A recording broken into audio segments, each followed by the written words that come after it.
J'étais en formation pour devenir pasteur évangélique et j'ai fini à la messe catholique.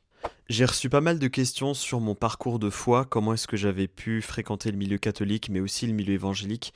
Alors je vais répondre à ça dans cette courte vidéo. Il faut savoir que j'ai été baptisé catholique quand j'étais bébé, mais j'ai grandi dans les églises évangéliques parce que ma mère s'est convertie quand j'avais plus ou moins 4 ans. Même si j'ai grandi évangélique, j'ai toujours été très intéressé par l'église catholique, par son histoire, par ses églises, par ses sacrements. Pour vous la faire courte, en devenant adulte, j'ai décidé de faire de la théologie pour devenir pasteur évangélique.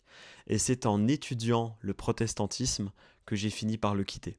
Lors d'un cours d'ecclésiologie, on a étudié les pères de l'Église, dont saint Ignace d'Antioche, qui a vécu très tôt dans l'Antiquité, qui n'a pas connu le Christ, mais qui a connu l'apôtre Jean. Et en étudiant à l'université un de ses écrits qui parlait de la structure de l'Église, ça m'a intéressé et j'ai voulu en savoir un peu plus. Et du coup, j'ai cherché, dans mon temps libre, des textes de saint Ignace d'Antioche. Et je suis tombé sur un texte où il décrit la messe, il décrit ce qu'on appelle l'Eucharistia en grec, donc l'Eucharistie, mais c'est pas l'Eucharistie comme on l'entend maintenant.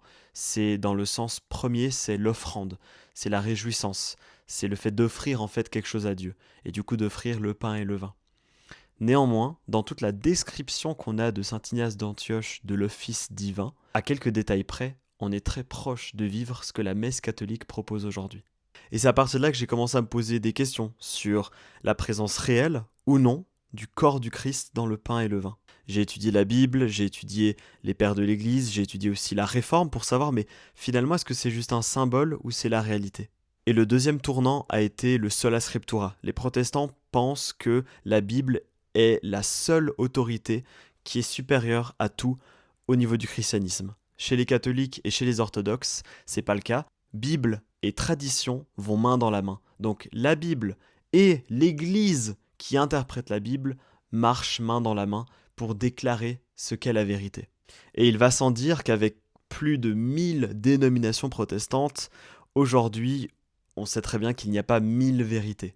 Et en fait, c'est cette continuité depuis Jésus jusqu'à aujourd'hui dans le catholicisme et aussi dans les églises orthodoxes que je me suis rendu compte que l'écriture seule ne pouvait pas être la seule autorité, parce que sinon il y a autant d'interprétations qu'il y a d'humains sur Terre. Et il y a une vérité, ou alors il n'y en a pas. Donc voici les deux gros arguments qui ont fait en sorte que je quitte le protestantisme, mais c'est pas pour autant qu'aujourd'hui je me considère catholique parce que je suis en chemin, je ne suis pas d'accord avec tout ce que l'Église catholique déclare, mais j'avance petit à petit, je me questionne et je profite de mes études en histoire en ce moment pour travailler la plupart de ces sujets. Bisous bisous, et n'oublie pas, tu es plus qu'aimé.